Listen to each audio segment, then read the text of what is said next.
Do do do do do do do do do do do do do. Wasted. Informal. Everybody at the party was pretty wasted.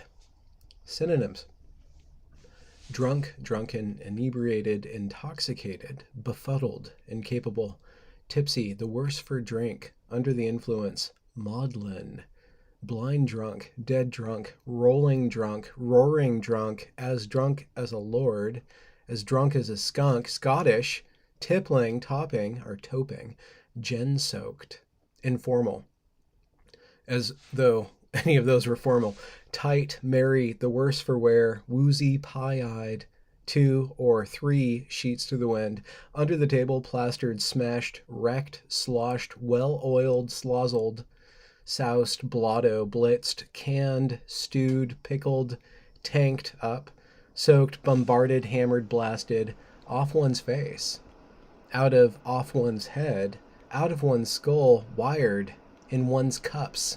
What? In one's cups. That could be a sporting reference, couldn't it? Reeling, cockeyed, zonked, guttered, fuddled, stinko, ratted. Hey, this is Benjamin Boyce. Hello to Manny Quintero from the Tri-Cities. Just want to check in with everybody on a Thursday, see how you guys are feeling. I am not the British informal, legless, steaming, bevied, paralytic, Brahms and Litz, I don't know, Litz, half cut, out of it, had a skinful, bladdered, trolleyed, well away, squiffy, I like that one, tiddly, out of one's box, having had one's over the eight, wonder where that one's from, cut, steamed, mullered, slaughtered, or lashed. How are you guys feeling? It's a Thursday, squishy, I agree with you. I hope you guys are having a happy Thursday. That means for most of us who work during the week, get a weekend coming up here. Those who, the standard weekend doesn't matter. I don't know what it means to you this particular Thursday. I don't know if I said snookered, but British vulgar slang is pissed as a newt, rat-arsed, arseholed. The Scottish informal is foo or foo. How would they say it? That's not enough for an accent, is it? Foo. I'm foo as a drew. Foo. Scottish and Australian informal, fool. North American and Australian, New Zealand informal, geez. Shickered or shot. What's North American and Australian, New Zealand informal? That's a really particular form of being wasted. Turnt. That's a good one. That's U.S. informal. Turnt, which I am not yet. Knockered, snockered. My butt is tired. Dadman, is that another word for being wasted? My butt is tired. South African informal is lekker. Euphemistic, tired and emotional. I haven't heard that one. I'm tired and emotional. I mean, I guess I've heard that from woke complainers. I'm tired and emotional. I'm so exhausted from my alcoholic labor. Informal dated, stoned, lit up, as tight as a tick.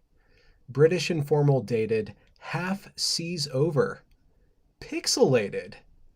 Can you believe that? Pixelated or pixelated? Yeah, pixelated. That's dated. That's really interesting.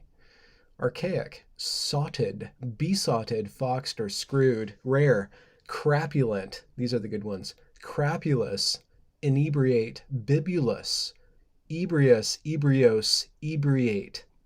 Antonyms: sober. So I hope you guys are good. There's this really interesting article. I mean, politics are politics, right? The House passed this Equality Act, and there's a variety of different takes on that. What will it do to women's sports?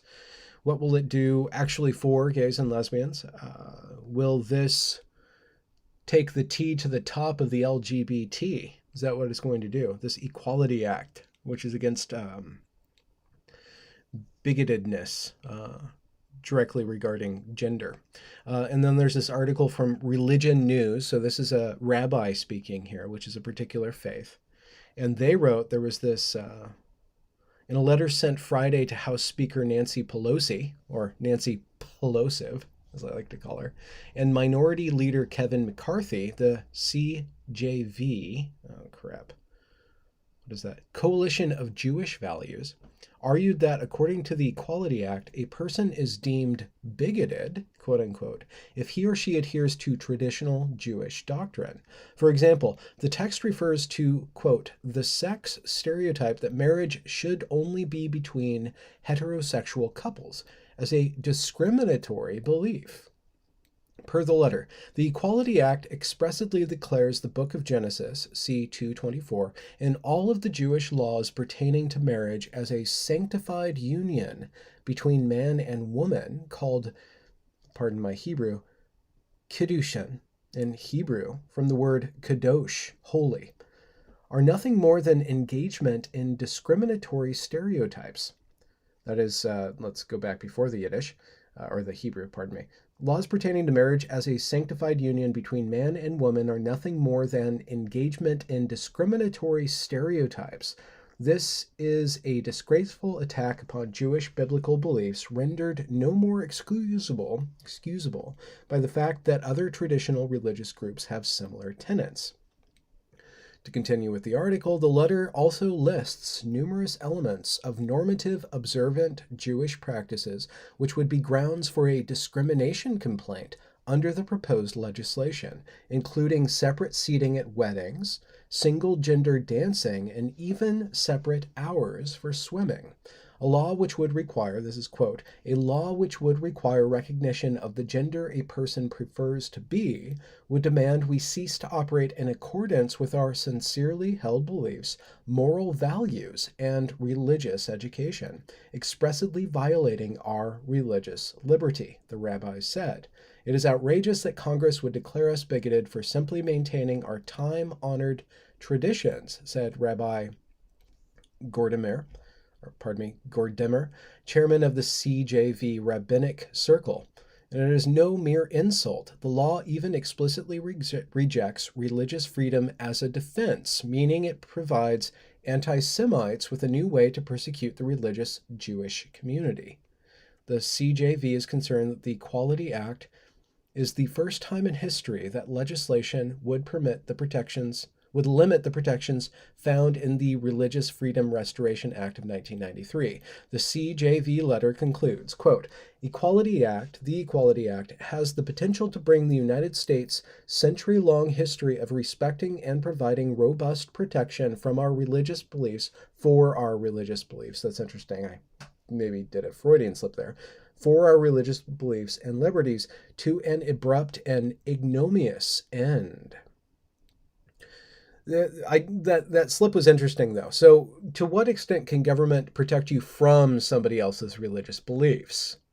That's the question, right? Because that's what the Equality Act wants to do. It wants to protect people from other people's beliefs, that men and women are based in biology, those designations are based in biology, and that built on that difference, that basic discrimination between male and female, are erected entire social structures that date back millennia and centuries. Now, there are other social structures that date back for centuries, such as slavery, that are no longer allowed, that we are protected from. We are protected from the belief that certain races are inferior or superior, right? With regards to where you can eat, who you can serve and who you can't serve, and et cetera, and so forth. So I'm no scholar or lawyer or anything like that, but it is interesting that this Equality Act, by attacking that definition of male and female and then supplanting that definition for this thing called gender identity or self-identity or self-identifying thyself as a gender or as a sex, no matter what you are, or which means what other people or what common knowledge or common sense would say you are as a male or female, this Equality Act is going some way to protect us from certain religious beliefs, but also enforcing other beliefs upon us, right? So they're not only protecting certain people from discriminatory beliefs, they're protecting people who want to hold certain beliefs, such as male and female are distinct, based in biology. And then there's these social structures that are built upon that. There's no protections for those people from people who want to tear down that structure or call that bigoted, and et cetera, and so on. So, that bill passed in the House and it's going on to the Senate, and we'll see how it happens, because half of the 50 Democrat senators would all have to be for it, and then they'd need 10 more Republicans for that as well in order to pass. But it'll be really good politics for them, the Democrats or the people on the side of the Democrats, to use this to say that the Congress is bigoted or the Senate is bigoted, right? That's the whole threat behind this stuff. If you don't go along with this stuff, you're bigoted. To what extent is a 1,000, 2,000, 4,000-year-old belief system such as Judaism bigoted in a modern framework? And to what extent do we need to reinterpret everything about them as bigoted? And by them, I mean the believers of Judaism. And is that not the worry of the Jews that wrote that letter, or the rabbis that wrote that letter, that now there's more fuel to call them bigoted and to discriminate against them based on their ethnicity? I mean, to what degree does the hornet's nest no longer be not riled up, or to what degree are you starting to rile up other hornet's nests in order to appease a particular hornet's nest, right? The Twitter hornet's nest, from whence most of this pressure, public pressure, comes from. So it's really interesting. I've been watching today on Twitter how different discussions around gender and XX and XY have been promulgated, right? And of course, as they did with women, when women called out Biden for being bigoted on his first day in office, where he pushed this out, this EO on gender equality, or the inequality of gender as anything other than self-assigned, or the putting the full force of the government behind gender identity or gender idolatry. Basically, that's what it is, gender idolatry. It's creating these little idols out of identity, as we've already covered. But when the women spoke out against Biden's EO, Twitter started to editorialize that and kept on changing what was going on to explain why people were talking about this. And then today, discussions around gender, because one person, Majori, I think her first name is, she is in a spat, this really stupid spat with somebody across the hall from her and the representative across the hall from her. They had a spat about gender, and the one representative put up the trans flag, and then Majori put up this sign that said that there's only two genders, just trust the science, or something like that. And then that got a bunch of humalagoo or hubbalabub about gender and sex and so on and so forth. And then Twitter, emergent property that it is, like basically it's about emergent discussions. It starts showing that these discussions are happening, and then it has to start apologizing towards one side, or framing things according to one side. And I've covered that before, and I will have actually a really fascinating discussion next week with, I need to find, I always forget people's full names, but I know her name is Emma, fond of Beatles. Oh, and of course, Twitter's functionality sucks, so I have to go like this. Emma Hilton, Dr. Emma Hilton, and Colin Wright, also known as Swipe Right, and I've had Colin on before, and Emma's a scientist and Colin's a scientist, and we will be talking about sex. We will be talking about gender. And a lot of people on the Twitter think that you can just wish away biology, or you can confuse the matter by saying that there's not just XX and XY. There's XXXXY. And if a woman has if a female has sometimes a female has a Y chromosome. Sometimes a male has two X chromosomes. And then there's all these different things in between. So there's this argument against science, for science, and da-da-da-da. And I don't think that there's any end to it. Ultimately, it's a war of social mores. Ultimately, our categories do define how we relate to each other and to the world. So whoever wins is the one who ultimately has the force of public opinion behind them. And I think that if you watch how gender pronouns are being eroded and enforced, you see that there's a pretty strong push from certain echelons of corporate and government to push this, to allow this stuff. That there's going to be a continued slide towards accepting gender ideology as basically the new world order with how we see each other. And I don't think that you can necessarily go back, and most of the arguments will fail because it's not about the science. You can always find data to prove or disprove you. Though I do have my own bias, and I do promote a certain way of seeing the world, and I don't want anybody to dictate to me how I see the world.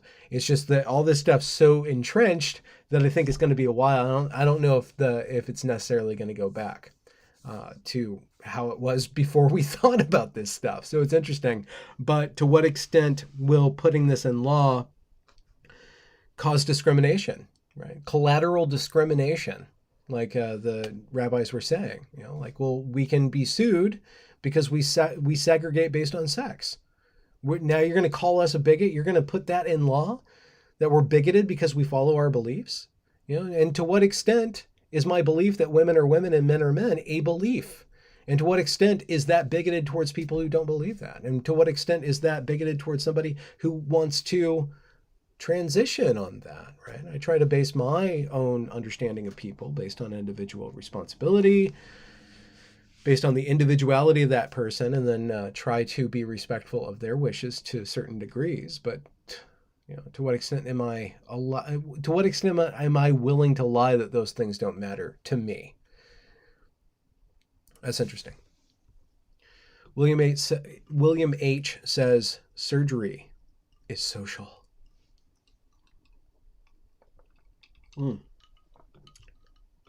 Miss Lovecat.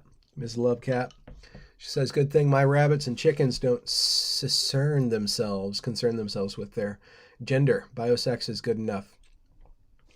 That's how I got here. I mean, it's pretty good. I just keep on coming back to the fact that there was this really dumb article in New York Style. Oh, wait, hold on. Let me see if Megan Murphy wants to come on.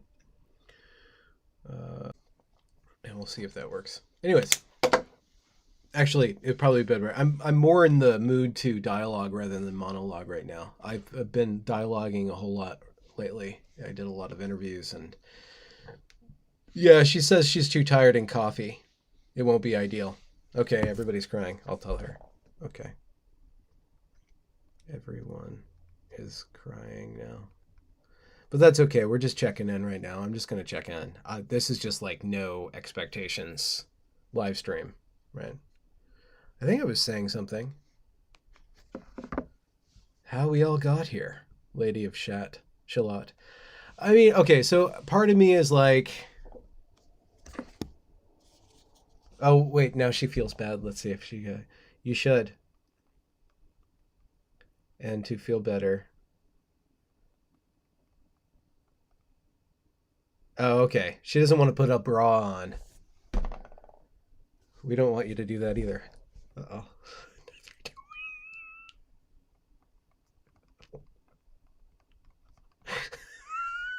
Oh, no. It's nice to have flirtation ships. I hope you guys have flirtation ships in your life. They're fun. They're scintillating. And they're fun. I mean, flirtation, it's fun. Any society that limits the legality or starts to put limits on flirtation, it's just ruined, right? I mean, this stuff, like one thing about gender ideology is just like, it's not sexy. It's really pornographic, but it's not sexy at all. That's just the weird thing about it. It's not flirty.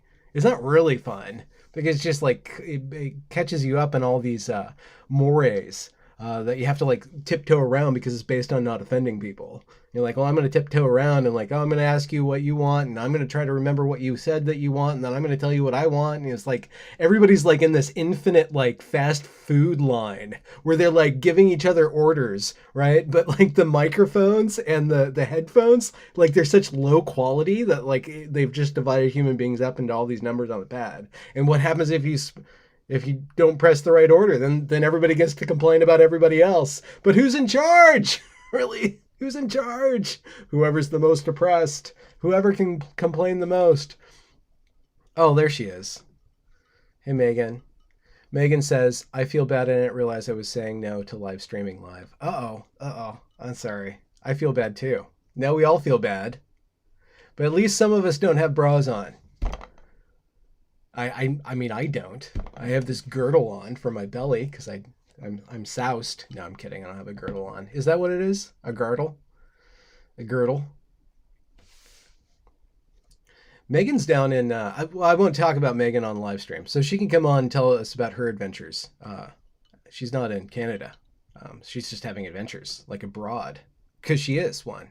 Is that a bad word? Is broad a bad word? Broad Abroad with Megan Murphy. Megan, you should do a traveling show. The Broad Abroad. That'd be great. That'd be a total smash hit. You just like walk around and eat like nachos and churros and like whatever they eat in Australia or Austria, like gelato, right? You can just walk around like, oh, I don't like Hornets on my gelato. I really like the hazelnut stuff. Broad Abroad with Megan Murphy. I think it'd be a smash hit.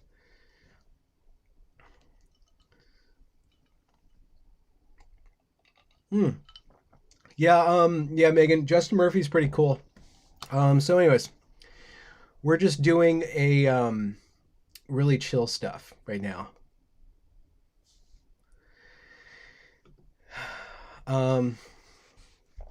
Okay, I don't listen to Black Sabbath, so I don't have a favorite Black Sabbath song. Greg Alt asked me what's my favorite Black Sabbath song. I was really into Led Zeppelin. That was the heaviest I got. I didn't get any heavier than Led Zeppelin. Oh, I should plug my Substack. So, okay, so I'm on Patreon and Substar, and Patreon and Substar will be getting the my writing as PDFs. I'm gonna have to figure out how to get my YouTube subscribers access to my writing, so we'll try to figure that out. But I also started a Substack because I really need to move on from being lazy, and like I'm going to publish this thing, but I'm publishing it in serial. There's 24 chapters, but the chapters get pretty long, so I'm trying to do right now, the first 6 chapters are pretty short, so I'm doing every other week. I publish a chapter of this on Friday at noon, and some of the illustrations are included, and actually I'm going to have to do more illustrations and clean everything up, but it's really big and messy, right? So I'm every other week I will be publishing a chapter of the Blackberry Variations. I guess for the next year or so, we'll be doing that. Because like, look at this. Like, look at all the work I have to do. I have to go through and I have to measure every single sentence. Every single sentence has to make sense and be sensual. That it's the iron law. It's like the iron law of this work that it's sensual and senseful, and you just have to do that. So you have to go over and over and over and over, and then things expand and they contract, and then you go back to it again. You're like, that was too complex. Or then you get to a boring part and you just need to shore up everything and cut every unnecessary word. So there's just a lot of work, and it's really easy to find reasons not to do that work. Because, of course, nobody's really going to want to read a work of friction. My fiction has too much friction in it for people to want to read. It's very tightly packed, but I have to get it out there. I have to get that out there. And then once I get it out there, then I can like be reborn, right? Because this is my posthumous fiction. So once I get it out there, I can be reborn. I can finally be reborn. And my rebirth is coming up. Actually, I'm reborn, I think, about every 8 years. So it happened when I was 40, and I'm 44 right now. So I have 4 more years before like I'm gonna experience the Great Reset. I think every 8 years, like there's a big reset in my life. So I have 4 more years on that. But you know, if I do this and then I go on to the 7 other novels, there's 20 novels that I wrote, but I've distilled them down to 7, and I just have to go through and like very carefully, craftily, patiently. You just have to rub it and rub it and rub it and rub it. It's like I think of a really, really good pastry, right? Like a croissant, like a really good croissant, like not a croissant, but a croissant,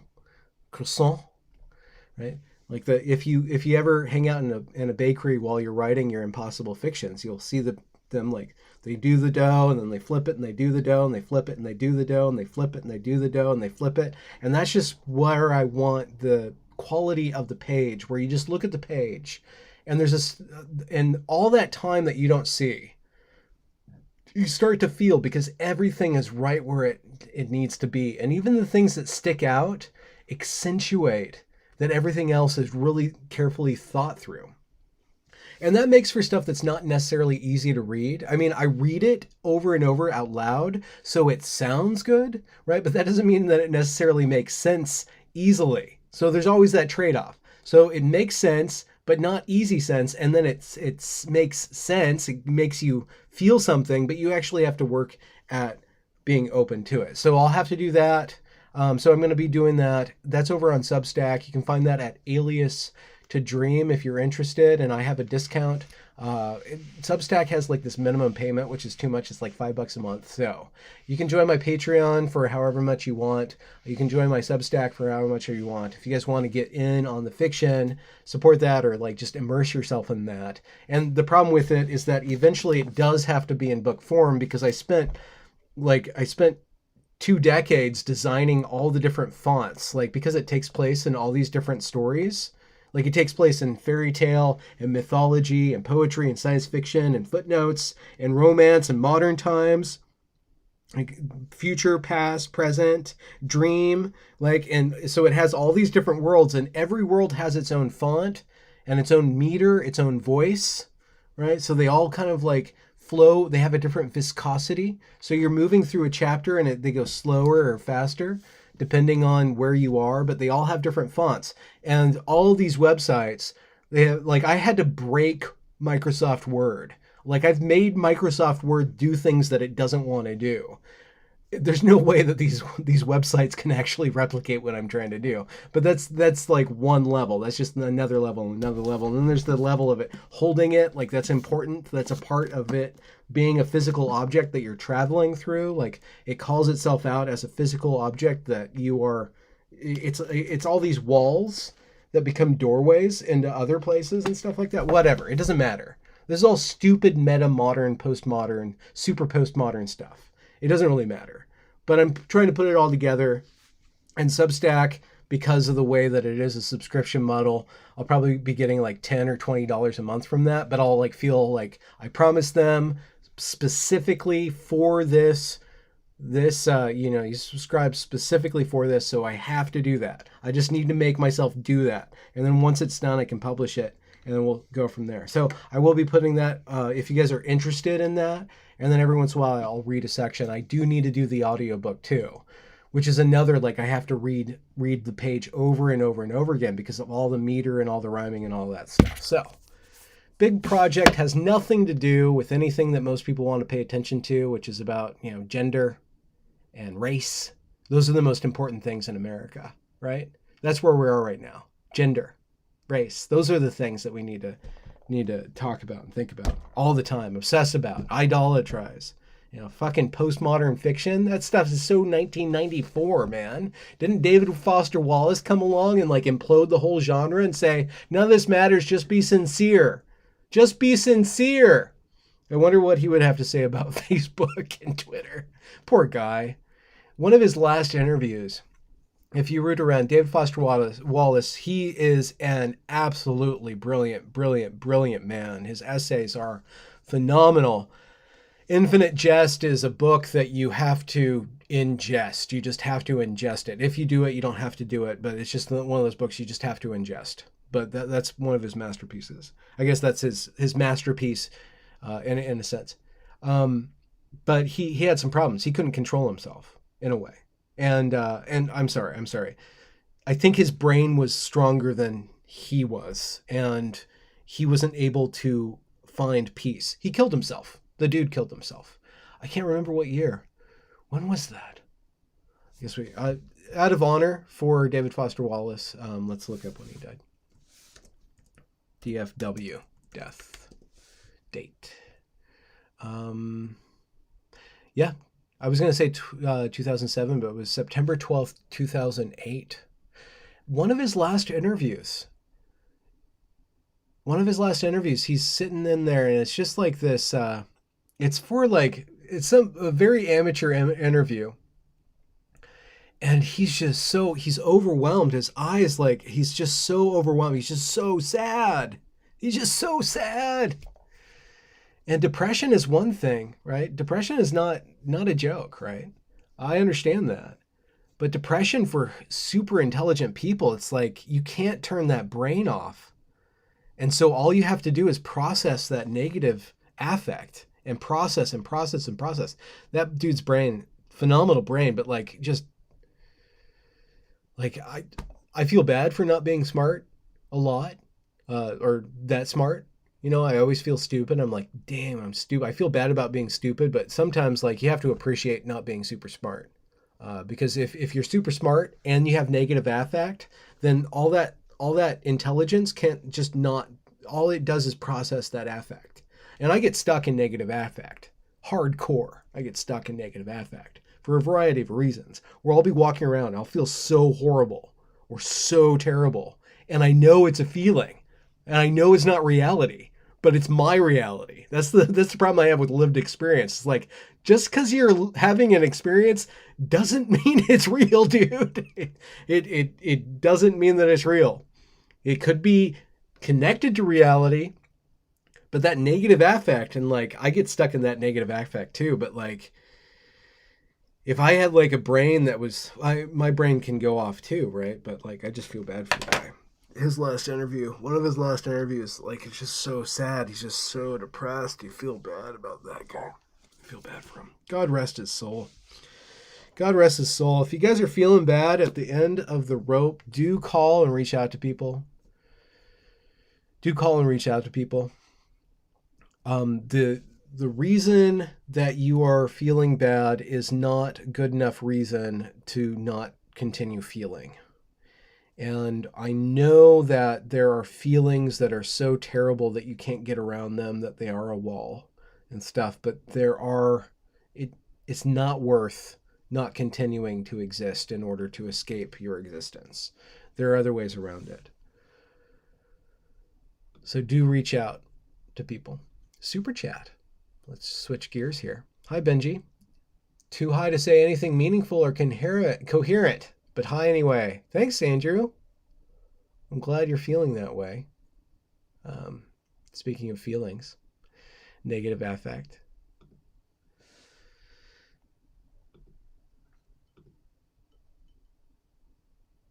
Mr. Calero, what do you teach? The problem of irony. Maybe I should have you on. We can talk about the problem of irony. I want to do more fun things. I spoke a lot about my book because I spent yesterday and today writing chapter 3, going over and over and over and over and over and over and over and over and over and over and over and over and over and over and over and over and over again. It's still like there's still chunky parts to it too. The thing is, like Edgar Allan Poe. So this is the problem with ambition: is that it makes you want to turn up the dial on everything and make sure that everything is super brilliant. Can you guys see me? Yeah, you guys can see me. Been having problems with my camera. So Edgar Allan Poe talked about John Milton's epic, Paradise Lost. And I can't remember the quote because I have a terrible memory.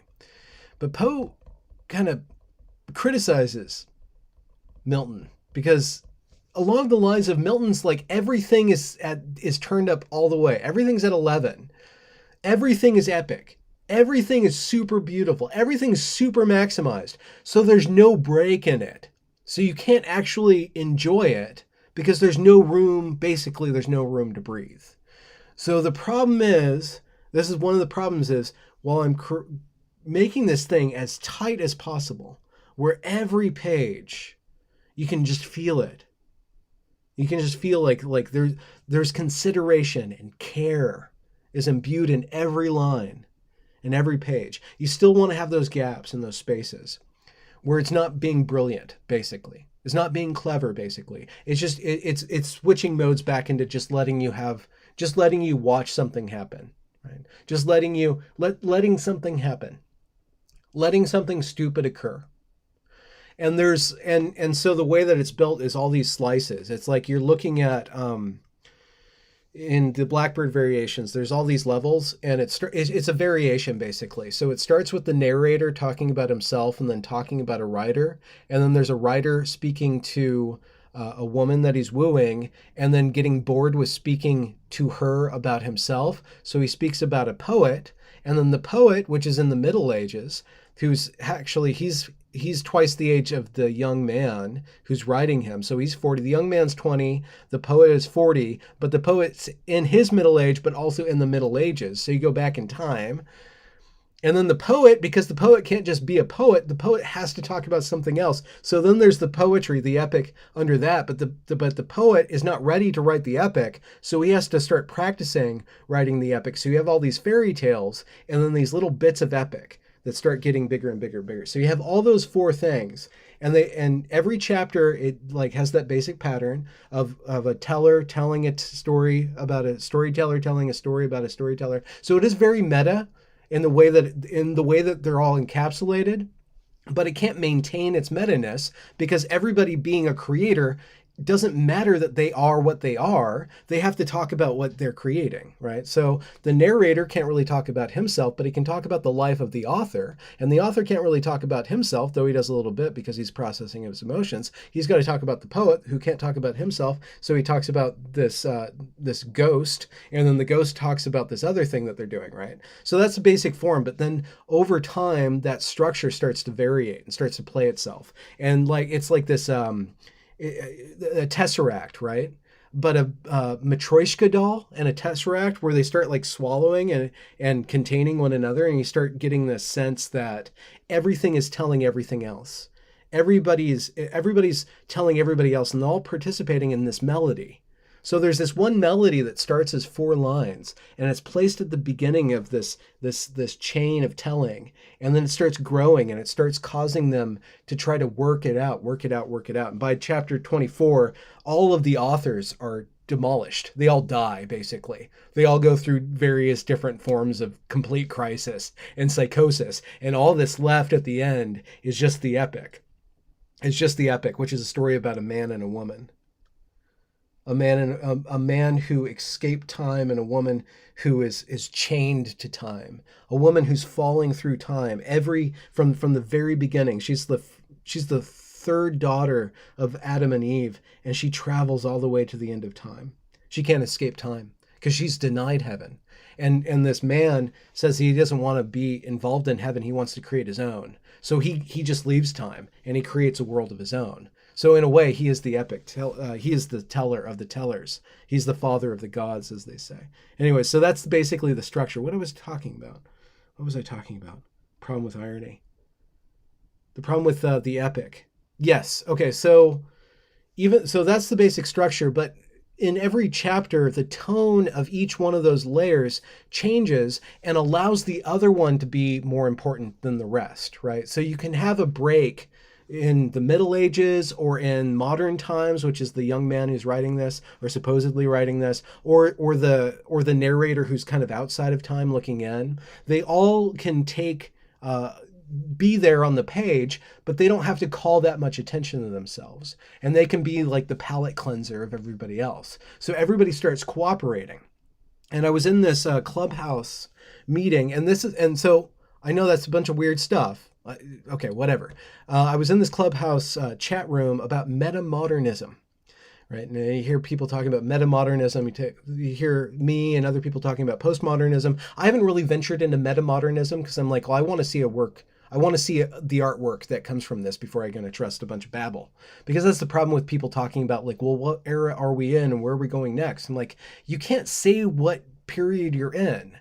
You have artists of various sorts creating artwork that is novel. The chattering class only ever talks about what other things are happening. Now, you can have a chattering class talking about a chattering class, but what are they actually talking about?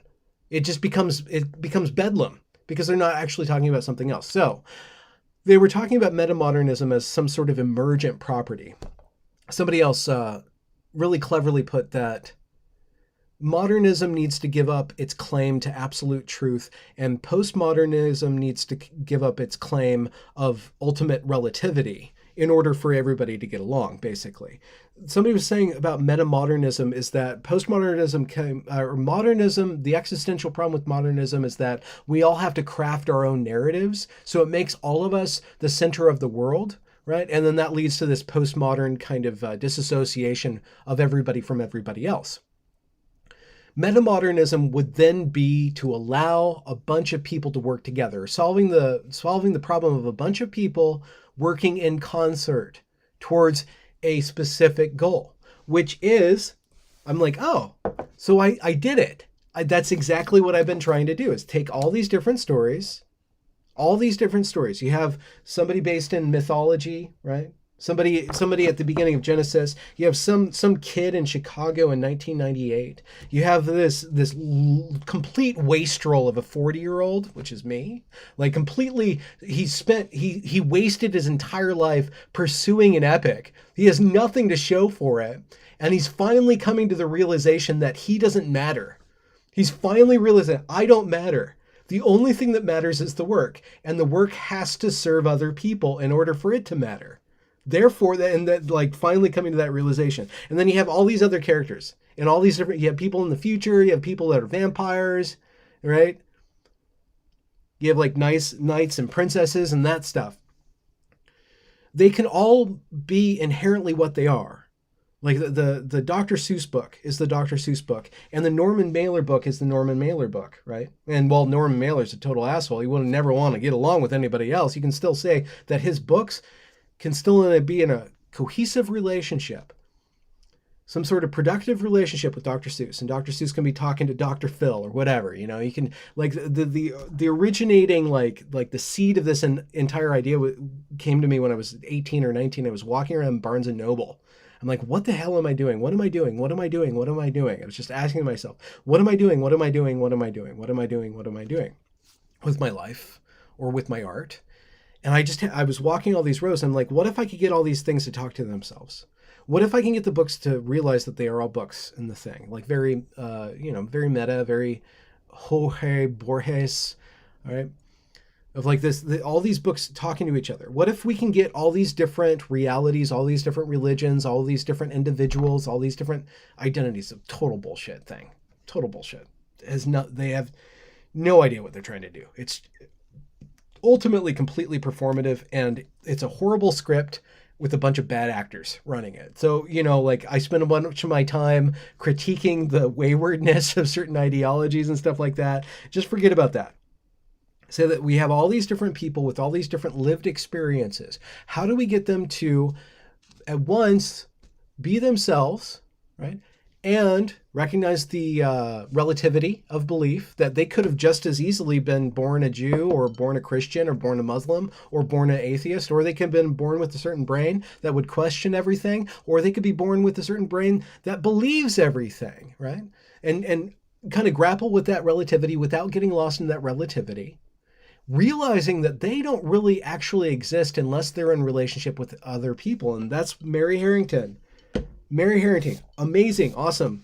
That interview, I released it last Friday. It was one of the most important interviews that I've done. It's one of the most important interviews, and it's just the beginning. It's just the fire across the bow. I need to get her on and have more conversations with her, because her and I align a lot. And like, okay, we don't just say that postmodernism's bad. You go through that, it's terrible. It's terrible to lose meaning, to lose your grounding, to lose your standing, but it's ultimately redeemable if you understand that you get to play with gravity now. You get to be a dancer. And there are a lot of broken bones and twisted ankles along that path, for sure. And you need training. You need discipline. You can't just go and blow everything up, blow up all your structures and just deconstruct everything, because that's not the freaking point. It's not the freaking point. So it was interesting. It was a nice little, like internal win, where I'm like, okay, I've figured out how to get all these stories to cooperate and be themselves and take breaks and serve the other one, right? And then go after what they want, and then pass the torch.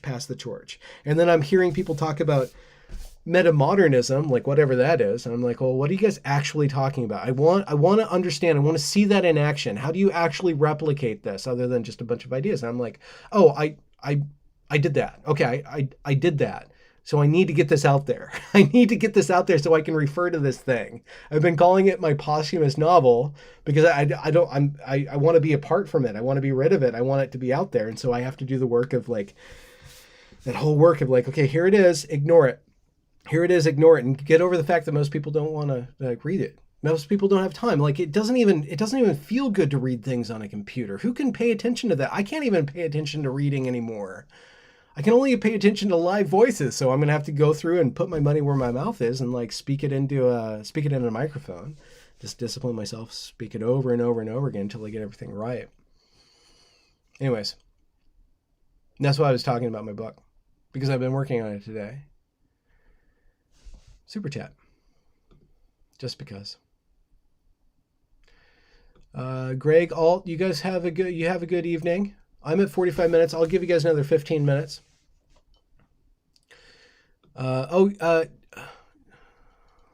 Mr. Professor Calero, I'd like to talk to you about irony.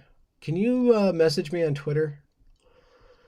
If you can do that, if you believe. I hate Facebook. I hate it. I don't want to have anything to do with Facebook, but if you have to contact me through Facebook, I guess we'll Facebook. So freaking Facebook, dude. Okay. Brett Weinstein song.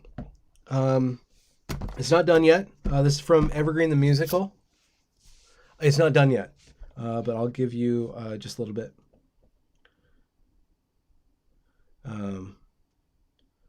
Megan, thanks you for my support. I am the bra on Megan Murphy's heart. Okay. Evergreen the Musical. Brett with one T. Weinstein like fine wine. Oh, I already sang this last week, right? No, not Slime Bean. He's such a sly guy. There's this other song. It's so bad. I don't think I can sing it. It's so bad. It's the Decolonize Your Space. It's so bad. It's so horrible. But it's actually based on everything that the students said during the struggle session. So it's like, it's not my words, but I'm putting them in the music. It's so bad. And I can't even actually sing it. I'm going to get embarrassed now. So I'm working on the Evergreen the Musical. I actually woke up with all these songs in my head today, like, which it's not like this beautiful vision, like where I'm like receiving these songs, because that's not how I write songs. I write songs by getting a song stuck in my head or a tune stuck in my head and then going over and over and over. And it's just like this thing that's like barreling into you over and over and over again until you like solve the whole riddle, and then I can let it go. That's why I don't like listening to music. Only like very specific music that doesn't get stuck in my head, because then I'll hear it over and over and over again. And the only way that I'll be able to get it out of me is to rewrite the song. It's like make it mine and let it go. It's just this weird, terrible brain thing. So I like woke up like with show tunes in my head and I'm like, oh, get out of it. Ah. So I'm trying to get all the songs for Evergreen the Musical done, and then we can and then I'm starting to like visualize how they get all fit together, get all the things fit together, and then we can like hook up with a composer or like people who do theater, and like then I can do one of those Skype things or Zoom things where we talk about the thing and we read it out loud, and maybe like I'll find somebody that knows what to do with that material, because I don't know what to do with that material. Here's the songs, here's the libretto. What do you do now? I was thinking a lot about like taking acting lessons. Like that would help me get over a lot of my hang-ups about being a performer. Or do Toastmasters or something. But you know what? It doesn't matter, because it's freaking like everybody's stuck in my life now. Everybody's at Benjamin Boyce level, zooming all the time. Zooming all the time. Yeah, so we're doing serials. Who did that? Cervante. He did a lot of serials. The Man in the Iron Mask and Don Quixote. No, that's Dumas. There's one guy named Cervante who did Quixote, and then there's Alexander Dumas. Or Dumas. He did the Man in the Iron Mask and the Count of Monte Cristo. And that was all serialized. Those guys got paid by the word. I'm not being paid by the word. And then they just pump that stuff out. This stuff is like written and rewritten and rewritten and rewritten. High modernist.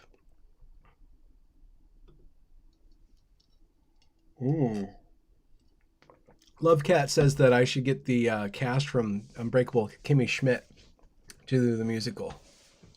Oh. Point Curation wants to pipe in with his breakfast suggestions. I recommend French toast, not cereal. Yeah, so that's the other thing about being meta, is that then you get to listen to the author. Say, okay, well, here's what we were doing, here's what we were doing, here's what we were doing. There's this one point there, I'll tell you a little Evergreen story. It was really interesting. My second to last class at Evergreen, it was student-originated studies on poetics or whatever. Student-originated studies, basically, you kind of like meet once a week as a class, and then you go off and you do your projects, and then you meet once a week in your small groups. And there's this one guy, and we didn't get along. It was really interesting because I was writing about a 20-year-old, writing about a 40-year-old, and I was a 40-year-old being schooled by a 20-year-old. This 20-year-old was being this cocky know-it-all, talking about how he's going to write this work of brilliant genius, right? Like he was obsessed with Joyce and all this other stuff. I'm like, it was so weird. I'm like, oh my God, this is like listening to myself. Oh my God, this is so annoying. It's like listening to myself, but he hasn't died yet. Like he hasn't died, right? So he still thinks he knows everything because he hasn't been like pounded into the dirt by reality. And I'm not going to do that. But like he was just so cocky and stuff. And we had like this really like tenuous relationship, and it was just so exhausting. It was just so exhausting to deal with him. And I just like every time I thought of him, like I just like go, oh, you're just annoying me so much. Oh. And of course I'm annoyed of myself, and I annoyed the hell out of him because I remind him of him. He reminds me of me. And it just wasn't good. Anyway, so the last, so I pick out a page from my book, and it's page like 540 of this 700-page novel, right? And I told you like how complex all this bullshit complexity. Like this asshole Benjamin Boyce can't just write a book. You can't just you just write a book. You just write a book and you give it to people. Like he can't do that. He's got to do something meta, mega, stupid, epic, Tolkien, Joyce, which is what this kid wants to do. Anyways. But every page is supposed to not be that. Every page is just supposed to be that. And there's this one point where the author finally gets to think outside of himself. The author who's like completely obsessed with himself and his work, or whoever he's in a crush with, but his crushes are always only about himself. But the author and the book finally starts to talk about something other than him. It just steps outside of the author. For 2 pages, it steps outside of the author. And it can only step into the person that's right next to the author, which is the author's girlfriend. And the author's girlfriend thinking about the author. So it can't even escape the author. That's how obsessed it is. And the whole thing is, it's written like a play, like a stage setting. And it's written in this internal dialogue. And it's written in second person too.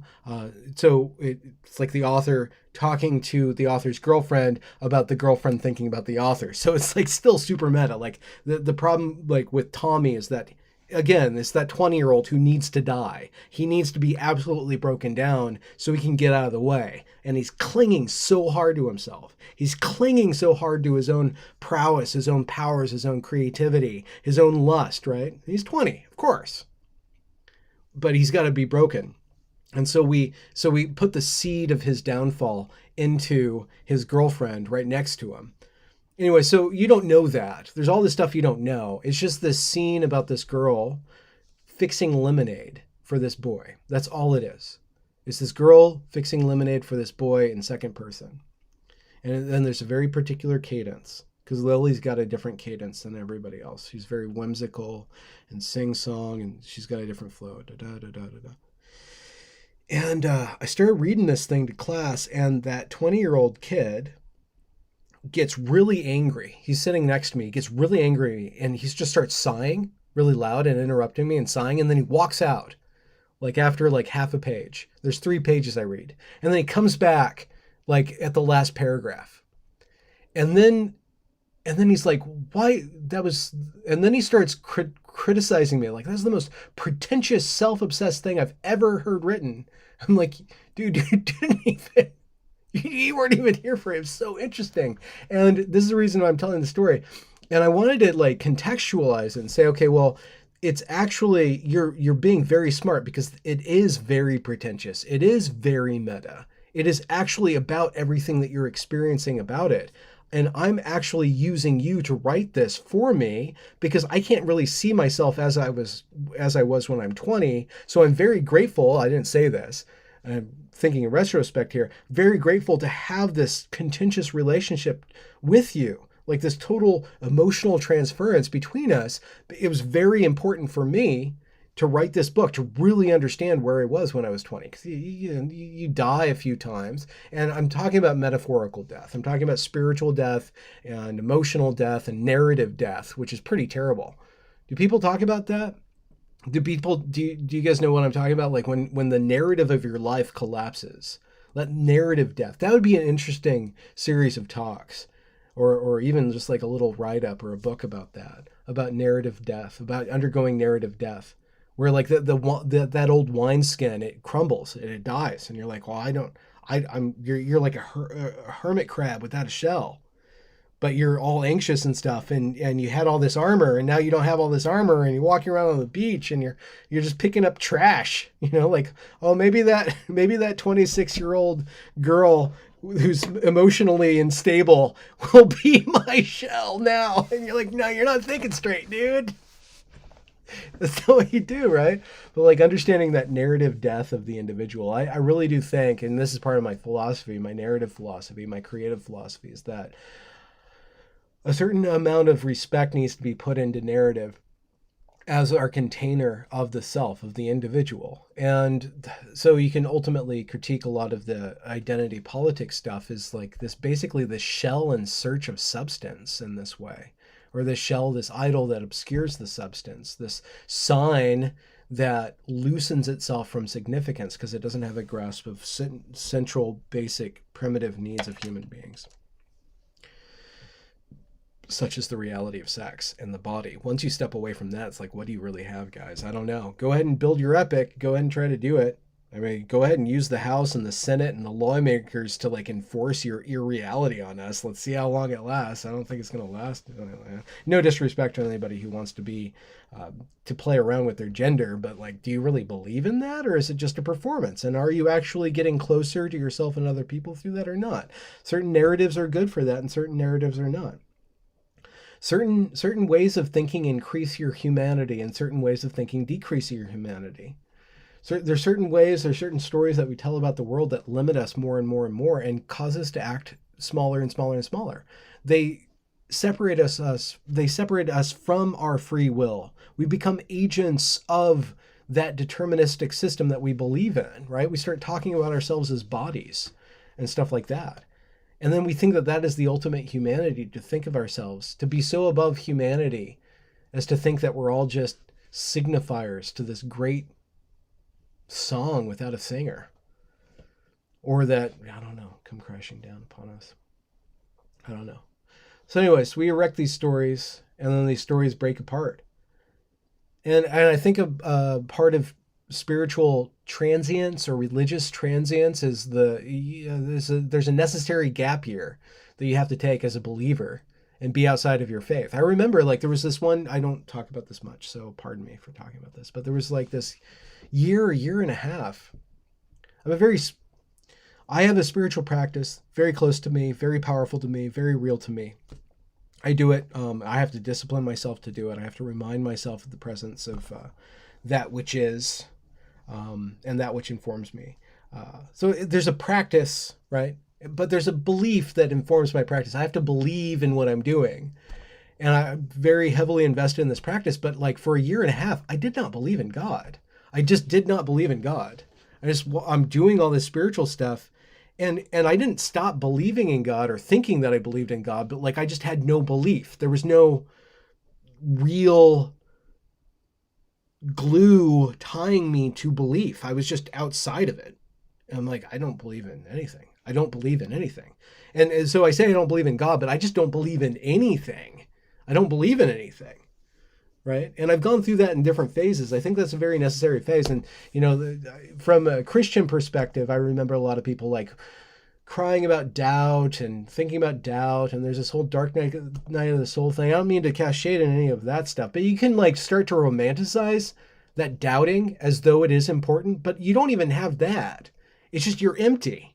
You're just empty and devoid of meaning. Everything is meaningless. You're just going through the motions. You have to go through. That's a very necessary stage of becoming pure, of undergoing purification in order to actually have something or be a container of something that other people find useful. You have to go through that part where you're just outside of yourself, right? Where the narrative is there. You don't want to destroy it anymore, but you just don't believe in it. You're just like, oh, I'm walking through this house. And I guess life happens here, but what is it? There's different forms of spiritual death. There's narrative death, emotional death, and some of them are really painful. Some of them are not, though. There's just like this death of feeling, too. Like that's just a part of like a passage that we go through as human beings. Where we and once you stack up going through those different channels, like these protracted phases of being in these different states, then you start to understand a little bit about how to be flexible. And I think it actually helps with compassion too. And you can locate where somebody is on this like terrain that you've kind of mapped and kind of have sympathy with them, and in such a way where you can understand them. You don't have to necessarily help. Sometimes you can't help people. You can't really help people that are going through actually deep reprogramming experiences. And that's why I'm very wary of authority. I'm very wary of anybody who says I can shape you or I can provide you. Any sort of guru. Like that's between me and I have this relationship over here. Human beings are not capable of accurately understanding where I am and giving me advice. Accidentally, yes. Accidentally, people do things for me all the time. And being immersed in spiritual communities and having dialogues about wisdom, I mean, dialogues about theology, I could really come and go unless they're actually practical for human beings. I don't think they're necessarily that important. Unless accidentally. Every once in a while, somebody in an argument about God, which I think are a waste of time, but if you listen to them, every once in a while you'll get this insight. You're like, oh, okay. Oh, okay. Like you get a better understanding. Intentionally, anybody trying to inform me about where I am, no. I'm not going to submit my intention to you, and I don't want you to try to affix your intention to me. Accidentally, though, I'm open to that. I'm open to this stochastic epiphanies that other people can give me. But I don't put my faith in other people. I don't put my faith in belief itself. I don't put my faith in people who think that they know what that is. Inside, outside. I've been toying around with this idea of involution or immanence, where, you know, you have this bottom-up forming of reality. And I'm not really big into this stuff. It's just an idea that I've been thinking about, like that kind of makes sense to me, like where like this materialistic way that life becomes more and more complex because it's just this program that's running all these different cycles and making all these interesting moves on itself, and it's just growing up. But it basically it's built out of accident. There's certain things that work, and so there's certain things that work within what works, and all these different parameters are changing. I'm thinking of Brett Weinstein and the year and a half that I spent, or about a year that I spent having a lot of evolutionary discussions with him and recording his evolutionary thought and like kind of getting my head around evolution. But I get this sense in evolutionary theory that they basically think that there's no essence. There's just kind of contingency. There's no essence to anything. It's all just kind of contingent laws and rules and functions. And without taking that, because that's the reality. That's the reality of the mechanistic universe. And you can't say that that doesn't exist or that doesn't make sense. But it just seems like, to me, in my experience, that there's this there's this stuff that's growing up, and there's this light that's shining down and guiding stuff by kind of paying attention to it in different ways. And that as human beings, we are a certain portion of life that's being paid attention in a certain way, and that we are being called. And if we establish a relationship to that, we start to have a dialogue with that which is looking at us and calling us as what we are, as individuals, as Benjamin, or as human beings. We're being paid attention to in this way. There's this emanation coming up, and that evolution is grasping towards. There's this hidden thing, this light. And inside of that, inside of like all that which makes me up, which is emotions that I can't like tear myself out of, I can't tear my soul out of me without like completely like dying to this world and then like questioning about greater beyond. But there's this other thing that gets fostered. There's this other, I guess, this soul that once you start to listen to the soul in yourself telling you I'm dead right now or I'm alive right now, right? You start listening to the different states that you go through. I don't believe in anything right now, or I really believe in this thing. But you always just kind of like, you cultivate this patient attendance to yourself, right? You start becoming your own parent in a certain way, or your own caregiver, where you're just kind of like, there's a part of you that's always kind of just watching you and attending to you. And then making sure you don't go, that you don't make harsh decisions based on the state you were in. But once you start listening to yourself and you start becoming responsible for that self, for that soul, and it will start to lead you in these different paths, and it will start to make those accidents more and more apparent in your life. In a way, because it's the living thing and you're responsible for it. So your life becomes like your life. Your life is something distinct from you that you owe yourself to, and that you kind of owe yourself to. And that might be meta. That might be like a recipe for some sort of like weird, kooky, like, I don't mean that in a split personality way where you're constantly thinking about yourself. There's a certain, in certain states of mental states, I'm not talking about the mental state where you're always commenting on everything, where you're like dissociated. I'm not talking about that, which is a particular mental state. That comes into it. And when you're exposed to being very dissociated from yourself, that's a part of becoming able to be properly associated to yourself. You go through a period of dissociation, and then if you do it properly and you survive that, then you start to form a positive association with your experience, with yourself, with your thoughts, right? The Buddhists talk about like that observation thing. But I still think that there is this soul, and the soul's in relationship with this whole other life that I won't get into. But if you pay attention to your soul, it will lead you and feed you in this other life, and without you having to disconnect yourself with the real life, actually. And then you start to kind of like have a relationship and start managing the relationship between the temporal and the eternal, or the transcendent and the immanent, or however you want to talk about it. You start like playing that kind of market where you're like, okay, well, there's this, I need to build something. You get a little flash of inspiration, and then you, in that flash of inspiration, you're taking the transcendent and you're making it real, but you're also taking the real and you're making it transcendent. And that's the great beauty of art, especially the plastic arts, especially sculpture, music too, but sculpture, like the very, like the art that's made out of stone and metal.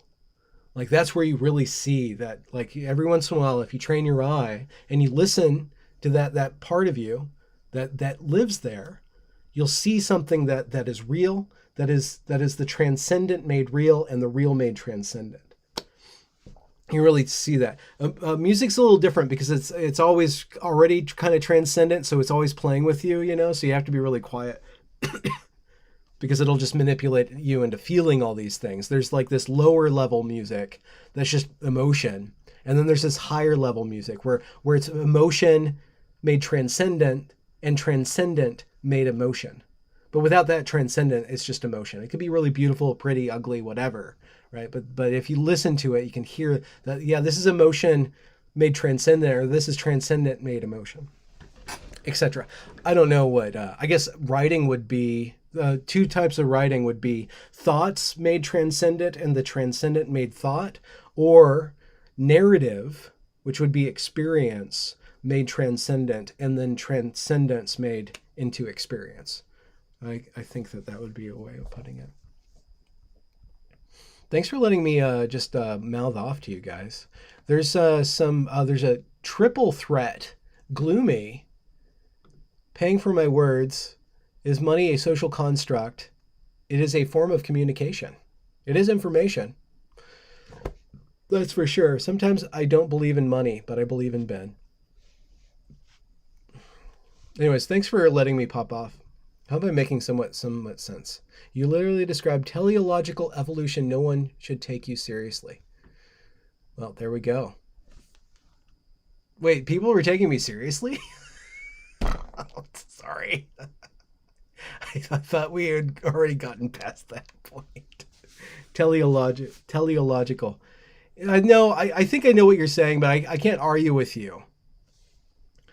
I don't know how to translate. Okay, so this is the problem with people to believe or invest their thought processes into evolution. It's really hard for them to make that leap. And then it's hard for people who are believers in the transcendent to make the leap into evolution. There's this gap between Darwin and I don't know what that other thing would be called. Like that group of people who are into the immanent and the theological. I noticed that gap. I don't know how to bridge that gap. So they are two different things to me. I have not been able to reconcile those things. But every once in a while, you play with your cat and you realize all that biological functioning. But you see something transcendent in the biology, and you see something in the biology that's transcendent. You see something like that. And if you don't understand anything what I'm talking about, I'm not here to convince you of that. If you have no ear for that, there's nothing that I could possibly say to awaken that in you, or to cause you to think that it's worth even paying attention to. That's the problem with talking about spirituality. If somebody isn't into it, it's a complete waste of time. I don't like wasting your time.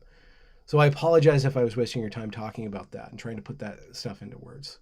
For those of you who did get value out of it, glad that we made something valuable to you. But I can't convince you otherwise. If you don't get that, I can't convince you otherwise. Like nobody convinced me of it. Nobody convinced me of it. When I got popped out of the world for like that split second, like when I was 19, I got popped out of the world and I saw something. I saw this thing, and then I was popped right back into my life. And I'm like, okay, there's this other thing going on. There's this other thing going on. But then I had to make a number of different compromises to understand that it doesn't matter if there's this other thing going on. The only thing that matters is that which is matterful. But at the same time, there's this little tiny thing on top. There's this little tiny thing in top. There's this little voice. There's these little songs. There's these little glimmers. There's these little bends in the shadow where you can see around it. I can't show you that it's there, but I can be over there looking at it. And maybe the way I look at it, you can see it too. Or maybe you see it too, and we can look at it together. It is what it is. Don't take me seriously.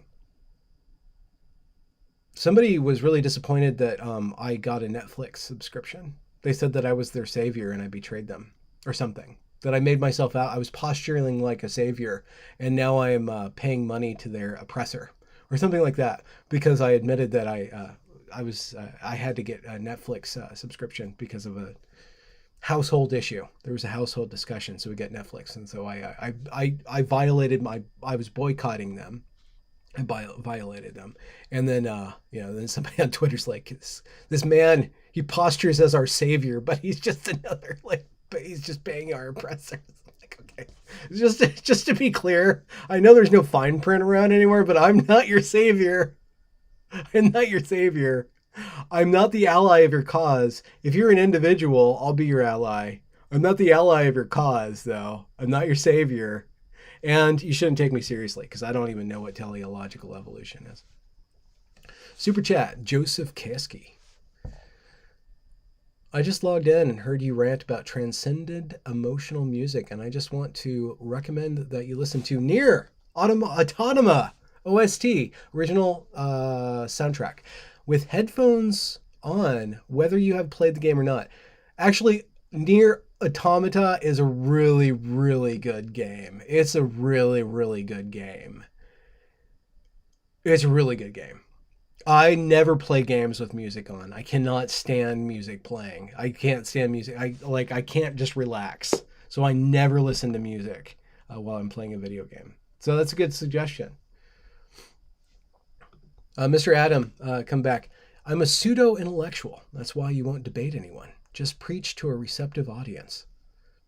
Okay. Thanks for the Canadian dollars to insult me. I guess I'll read them out loud. Okay. I don't know. I don't know. I don't have any answer to that. I won't debate anybody. I don't debate anybody anyways. I will listen to people though. I will listen to you. I don't debate though. I don't like that. It's not my style. I don't think it's useful. Other people want to debate. You can win against other people. So I guess I'm just a pseudo intellectual. I'm just watching all the intellect happening over there and pretending I'm a part of it. But, you know, there's that mental level over there. And I listen to a lot of Clubhouse intellectuals. There's a lot of intellectuals out there. I immerse myself in them a lot. And I'm like, wow, I could never debate with these guys. I can never debate with these guys. They would just walk me around in circles, walk me around in circles. I know how to write a song. I kind of know how to tell a story. Every once in a while, I make a video that people want to watch. So there we go.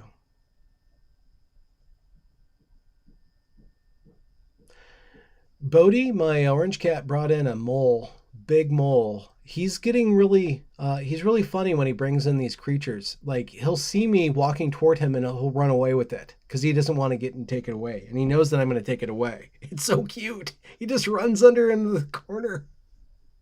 Don't take it. He runs away. So finally he got into a box and I picked up the whole box and I dumped him and the mole outside. I think it's a mole. It's not a rat. It's a big chubby thing. Probably that big. Well, it was kind of dead, so it was kind of like that big. Kind of flopping around. And you just throw it around. Anyways, I bring that up because Bijou just puked outside of my door.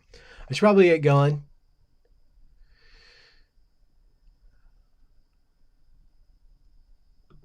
Only asymmetrical moles, right? Like moles that have like a tail that goes in a certain direction or something. I don't know how you tell the cancerous moles from the non-moles. Like if their teeth are out of whack, I guess if I was a mole, I'd be cancerous.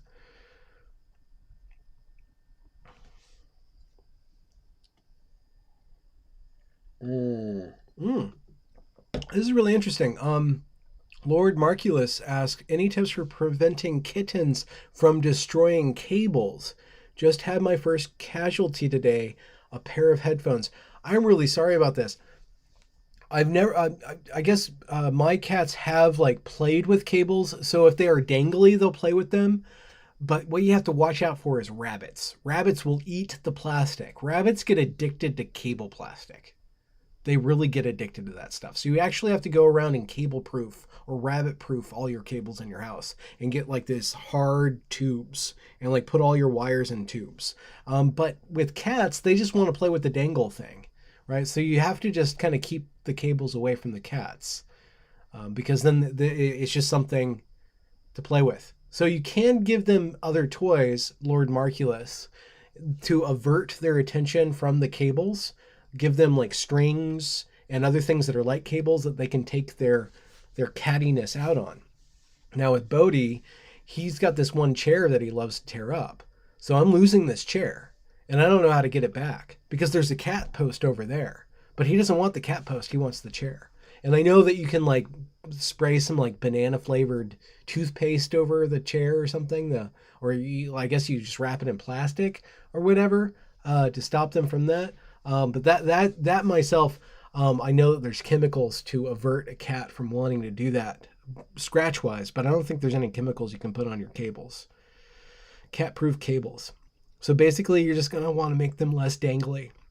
So wireless cables, or just keep them out of the cat's reach and give them something else to play with. Avert the attention.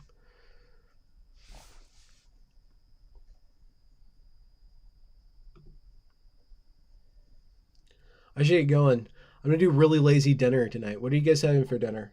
You guys are probably all waking up. All my Brit babes, they're all waking up. Oh, no, wait. British people what time is it? 8 hours? 7, 8, 7, 5, 3. It's 3 a.m. There's no British people out there unless they stayed up all night. Keith Conley wants Benjamin Boyce destroys video so we can all be validated. I needed to destroy something. What would you guys like to see me destroy? Yeah, wireless cables, that's what I'm talking about. All the cables are inside and they talk to other cables that are inside. You think that wireless devices don't have cables? They have cables, they're just all stuffed away. That was me posting my L there. Oh, Liz is having tomato soup. William, it's 2 a.m. I did my calculations improperly. You guys are 7 hours ahead of us. Time change is coming up, which sucks for scheduling. I'll be having Helen Pluckrose on the channel again, talk about her work, counterweight. Counterweight. I'm going to go check out my calendar and see what else we can talk about here. So we did Inez. Tomorrow I'm interviewing somebody named Kai. Kai. And it's not Kayave. Maybe I accidentally made that a yearly thing and like 4 years later we're talking again. So I'm interviewing somebody with the first name, but I don't remember who it is. Oh, and then I'm interviewing an actual Russian from Russia who teaches music in Chicago. She teaches music in Chicago, and she's going to talk about living in Soviet Russia. That'll be interesting. It appears that it wasn't good from her perspective.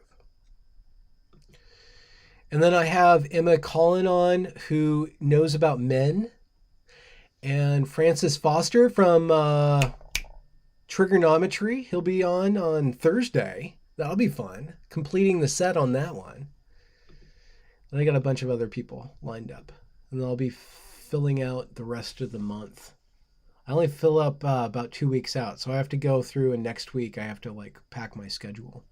I think we've done enough interviews, haven't we, guys? You guys are drowning in content on my channel. I really recommend the Mary Harrington video if you guys have a chance. I named it bad, so it didn't go really well. It didn't get the views that it deserves. But it's called The Postmodern Humanity, I think, or Towards a Postmodern Humanity, which is a stupid title. Every once in a while you have a good title. But sometimes you can't think of a good title, and you just sit there, and it's like 20 minutes, 30 minutes, and you're like, what's the good title? What's the good title? And you're like, I just have to publish it. I can't think about this title anymore. Or I just got to get this out. I don't have time to think about the title. So go back, watch that. If you guys are interested in my fiction, subscribe wherever you can subscribe. Substack has probably got the best interface just for that. But if you guys are already subscribed to my Patreon or my Subscribe Star, and I'll try to figure out how to get a PDF to my YouTube people. If you guys want my fiction, then go ahead and subscribe. I'm going to gate it until I can publish the whole thing. So I have a ways to go to get everything in line, and then I'll publish the book, and then I'll publish it, and nobody will read it. That's the thing about books. You're like, I have a book. And people are like, who cares? So it's like, there's no inherent motivation to writing other than writing. Seriously. Unless you're dreaming of being a superstar, eventually that dream goes away. And then you're like, well, what motivation do I have anymore? Either it's a compulsion, or you have to say, no, I already swore that I would do this, and it's following through. So I'm aligning myself in a way to force myself to finish this project, get the Alias to Dream thing out there, so that maybe once I get it done, the world will open up to me and I'll have another project. Besides YouTube, which is great. Being a pseudo-intellectual on the internet, refusing to debate people, is just a wonderful way to spend your time. Speaking to people who want to hear what you have to say. It's a great thing, especially if you can every once in a while accidentally say something smart. But I don't think you guys should take me seriously. Even that statement. I'm going to take off. Hope you guys have a good night.